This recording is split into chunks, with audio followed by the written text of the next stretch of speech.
Good morning, students. Then we start our next lecture about goodwill valuation.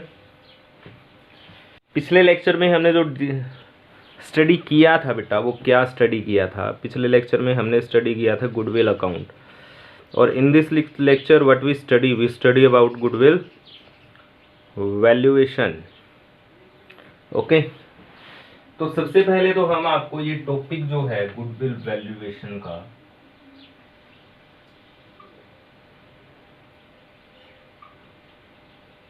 ये समझा देते हैं आपको अच्छे ढंग से बाय ये स्टोरी, जिससे आपको ये टॉपिक कवर हो जाए और ये भी पता चल जाए कि इसको कब कब कैलकुलेट करते हैं.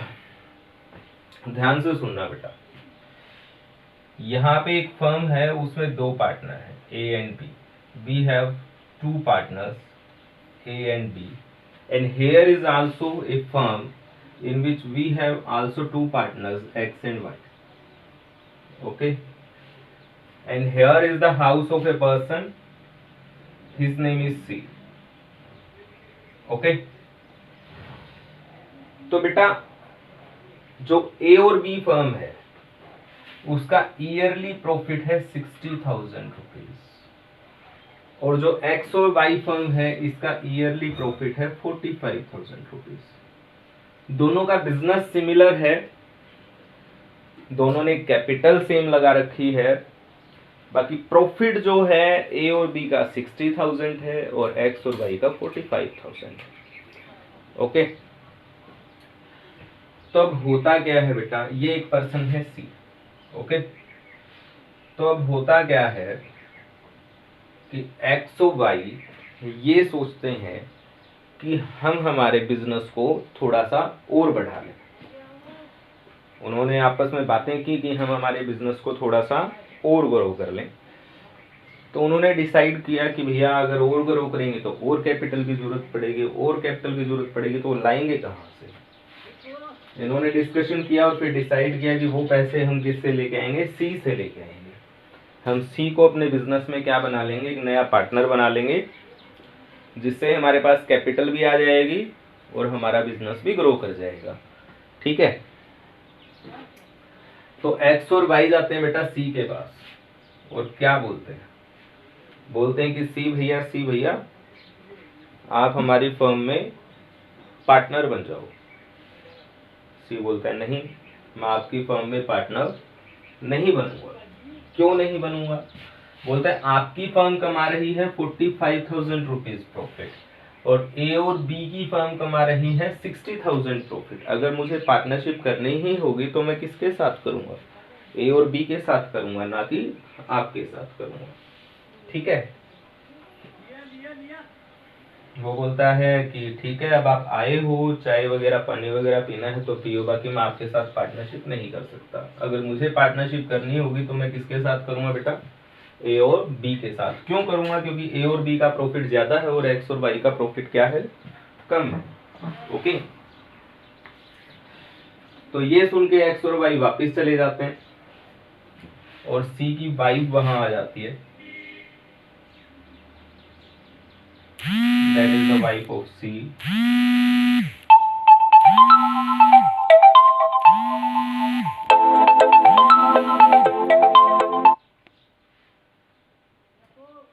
और क्या बोलती है कि जी आप घर पे खाली बैठे हो, कोई ना कोई काम धंधा करो, ऐसे कैसे पार पड़ेगी?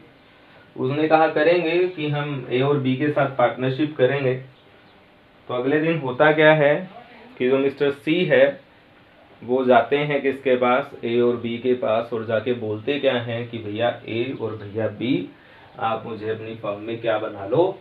पार्टनर बना लो. ए और बी उसको मना कर देते हैं, बोलते नहीं, हम आपको पार्टनर नहीं बना सकते. बोले प्लीज भाई बना लो. तो वो बोलते हैं चलो ठीक है. बोले हमें वैसे पता है कि एक्स और वाई आए थे आपके पास, आपने उनको ये बोल के मना कर दिया कि आपका प्रॉफिट कम है और हमारा प्रॉफिट ज्यादा है, इसीलिए आप यहाँ आए हो, हमें पता नहीं है क्या? वो बोलता है ठीक है जी. तो फिर डिसाइड क्या होता है? वो क्या डिसाइड करते हैं कि बोलते हैं कि मिस्टर सी हम आपको इक्वल का पार्टनर बनाएंगे. सी बड़ा खुश हो जाता है, बोलते हैं क्या बात है, मजे आ गए. ठीक है, ऐसे ये ए और बी। फिर क्या डिसाइड करते हैं, फिर ए और बी बोलते हैं हम आपको पार्टनर तो इक्वली बनाएंगे, बाकी आपको जो शेयर मिलेगा इक्वल का वो 45,000 से में मिलेगा, ना कि 60 में से। और बाकी के जो 15,000 हैं वो हमारे रहेंगे, यानी कि ए के और बी के। ये डिसाइड कर लेते हैं। फिर होता क्या है, सी बोलता है जी ऐसा क्यों। तो ए और बी क्या जवाब देते हैं, बोलते हैं कि भैया आज से 3 साल पहले हमने एक पौधा लगाया था, उस पौधे को आज कितने साल हो चुके हैं, 3 साल हो चुके हैं, और आज वो क्या बन चुका है, आज वो पेड़ बन चुका है, और उसके क्या लग चुके हैं, फल लग चुके हैं। तो बोलता है पौधा लगाया हमने, पानी दिया हमने, काम किया हमने, अब जब उसके फल लगने लग जाएंगे तो फिर हम वो आपको दे दें, ऐसा तो नहीं हो सकता ना। आप आज आए हो, आपकी जो मेहनत का फल है वो हमें आगे 3 साल बाद मिलेगा। तो इसीलिए 45,000 तो हम तीनों में डिवाइड करेंगे, और जो 15,000 है वो किसके रहेंगे, वो हम दोनों के रहेंगे। ये उनमें डिसाइड हो जाता है। फिर वो बोलते हैं जी अगली साल तो मिलेगा, सी पूछता है। ए और भी मना कर देते हैं, बोलते हैं नहीं जी अगली साल भी नहीं मिलेगा। बोलते हैं जी क्यों, बोले जी 3 साल बाद में आपको इक्वली शेयर मिलेगा, 3 साल तक ऐसे ही रहेगा, 45 15 45 15, मतलब 3 साल बाद में मिलेगा। सी बोलता है ठीक है जी। ये बात डिसाइड करके वो कहाँ चले जाते हैं, वो अपने सीए साहब के पास चले जाते हैं, और जाके बोलते क्या हैं कि सीए साहब ये हमारा नया पार्टनर है, कौन, ये मिस्टर सी, और हमें इसे पार्टनरशिप डीड में क्या करवाना है, शामिल करवाना है। ठीक है, ये बात बोलते हैं ए और बी किससे, अपने सीए साहब से। तो सीए साहब क्या कहते हैं कि बोलते हैं कि ठीक है बैठो, इसको हम आपके पार्टनरशिप डीड में शामिल कर देंगे।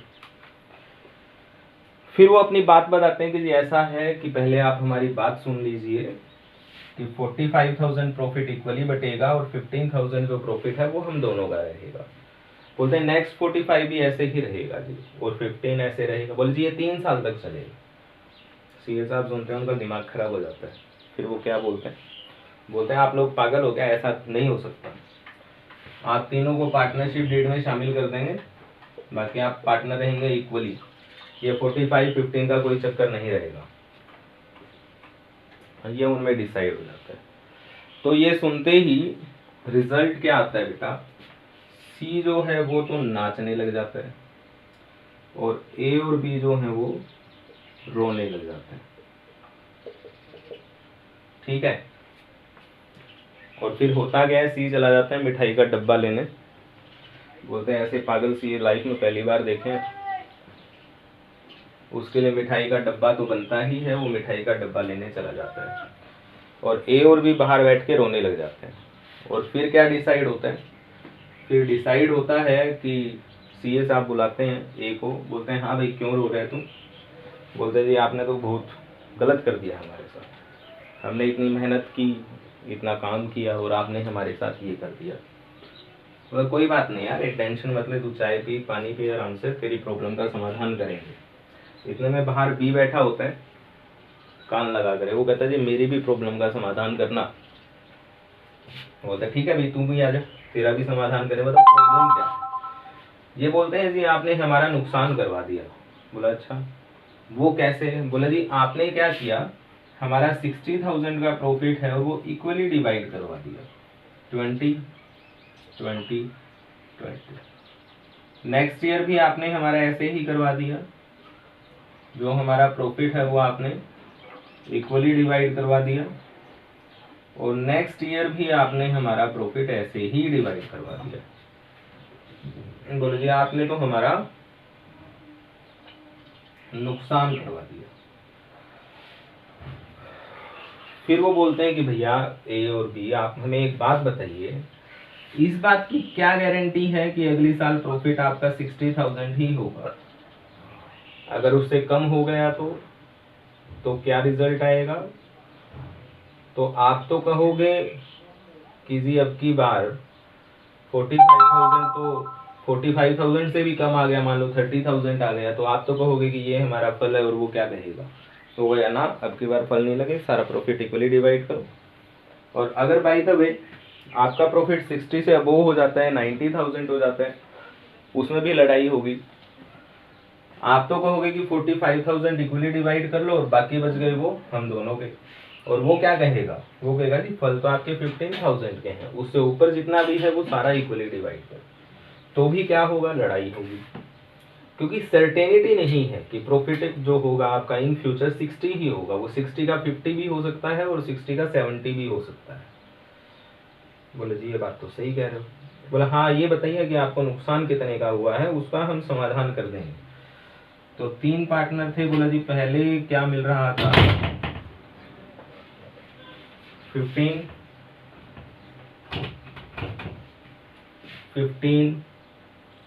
और 15 थे हम दोनों के 7,500 एंड 7,500 फर्स्ट ईयर में। सेकंड में भी ऐसा ही था,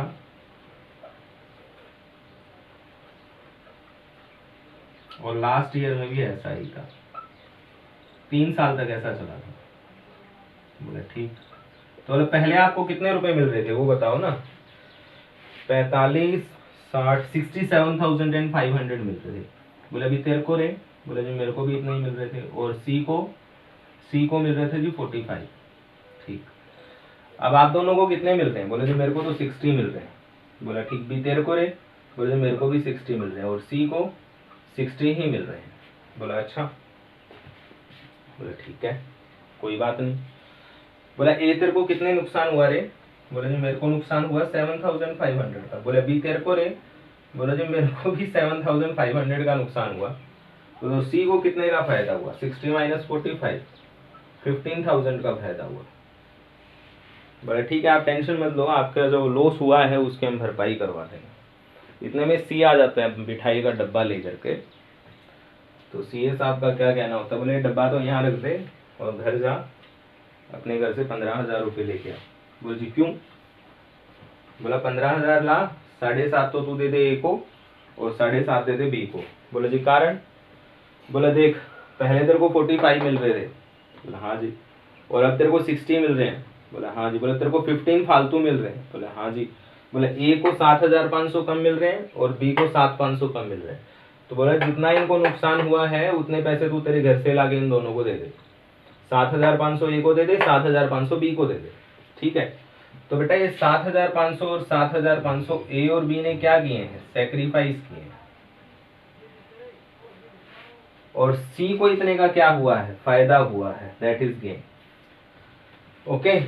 तो गुडविल वैल्यूएशन के पैसे कौन देगा? जिसको गेन हुआ है 15,000 रुपए, जिसको एक्स्ट्रा मिल रहे हैं। किसको देगा? जिसको सेक्रीफाइस हुआ है, ए और बी को, 7.5 और 7.5। और सेक्रीफाइस और गेन बेटा हमेशा इक्वल होते हैं। अब एक बात आप नोट कर लो, that 45,000 is your normal profit, 60,000 is our actual profit,